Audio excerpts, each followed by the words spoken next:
This summer, could it be the hottest one on record? I'm Allison Harmelin, and I'll have the story.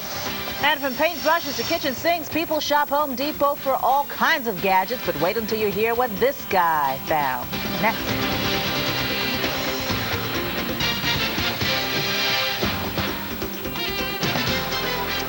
This is Philadelphia's WB17 News. And good evening, everyone. The day after a little girl was left alone in a hot car for more than 7 hours, her grandfather is facing charges. Meanwhile, the mother of little Sasha Fogel is speaking out about her daughter and her father, who's now in police custody.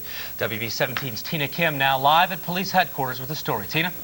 Mike, Sasha's grandfather is here at the police administration building waiting to be arraigned. He's being accused of several charges, the most serious of which is involuntary manslaughter. If convicted on all charges, he could face up to 19 years in prison.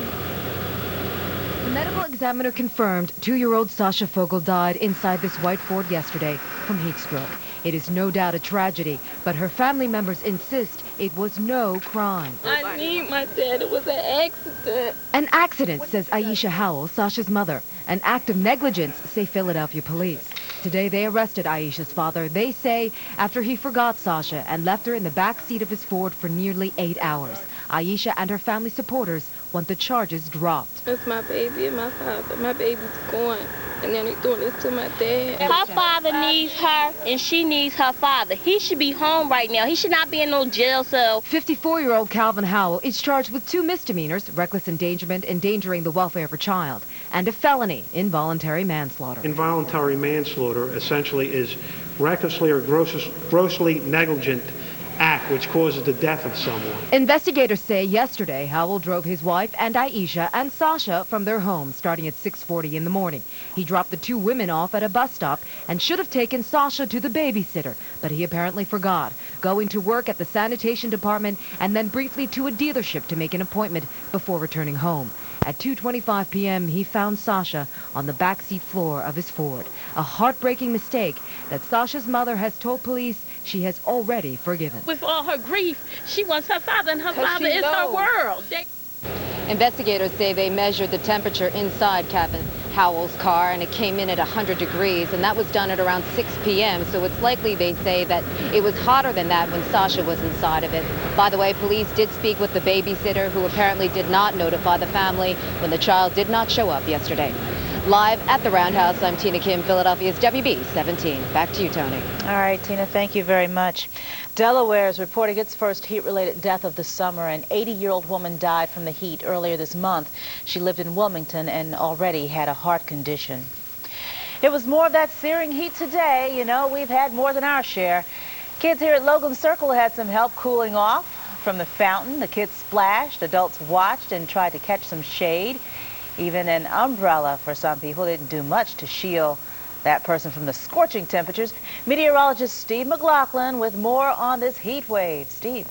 Good evening, Tony. We have said it a lot this summer. 3 days in a row with temperatures above 90 degrees makes a heat wave.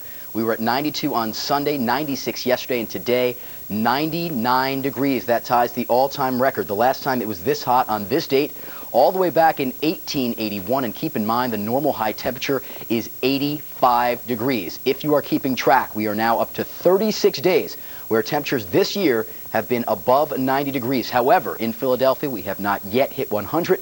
It is likely over the next couple of days we could do that. Other high temperatures around the area. Allentown, 98 degrees. That ties the all-time record. Reading, 99. Northeast Philadelphia, 98. Willow Grove did make 100 degrees today. 98 in Wilmington, and 2 other records in New Jersey. Trenton, 98. And Atlantic City, 96 degrees. We continue to tell you there is no relief in sight. Tomorrow, once again, an excessive heat warning in and around the Philadelphia area to the north and west. Newcastle County in Delaware and in New Jersey. Gloucester, Camden, Western Burlington, and Mercer counties. More on this heat and if there is any relief in sight with our 5-day forecast a little bit later. Mike. All right, Steve, see you in a bit. And all this talk about the extreme heat has many people wondering just why is this summer so unbearable? Well, we were wondering along with you out there, folks. The WB17's Allison Harmelin went out for us tonight to find some answers. She joins us live from Winfield. Allison, did you figure things out yet? Well, Mike, one thing I can tell you is this time El Nino is not to blame. And yes, this is a very hot summer, but in fact, the experts say that this is a pretty common weather pattern at this time of year. And what we're really having is a bout of bad luck. With the sixth heat wave of the summer in full swing, these junior flyers may have found the city's coolest spot. Nice, it's nice. It's about like 95 out and it's 45 in here. Temperatures in the 90s with the heat index hitting the hundreds as men sweltering dangerous days across the Delaware Valley. If you can see, New Jersey is right over here. Today is the 36th day of 90-degree weather so far this year. In 1995, we clocked 43 days, but the all-time record was set back in 1991. The record is 53 days in a calendar year, and that was hit back in 1991. Can we get there? It's not out of the question. So the question is, why so much heat? Global warming? A hole in the ozone? Most scientists now agree that, yes, global warming is occurring. Occurring, but not responsible for the extreme heat. Global warming will cause temperatures to go up, but probably only in tiny increments over decades or even centuries. As for the ozone, that hole's over Antarctica, and it's actually getting smaller. And for the less scientific explanation, normally in the middle of summer you get some hot spells. So in any language, Super caliente, caliente, caliente, caliente como el infierno. Infierno. Infierno. I don't never remember it being this hot. And if this heat wave lasts through early next week and September is a hot one, 2002 may make the record books after all. It may turn into the hottest.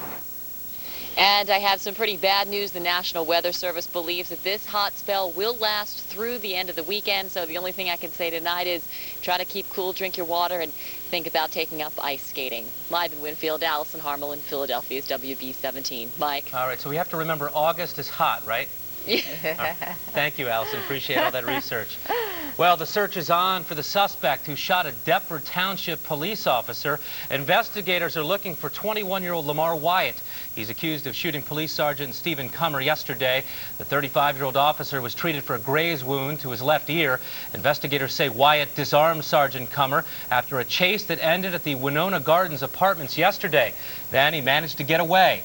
The officer is home tonight after being treated at the hospital. Lamar Wyatt is considered armed and dangerous.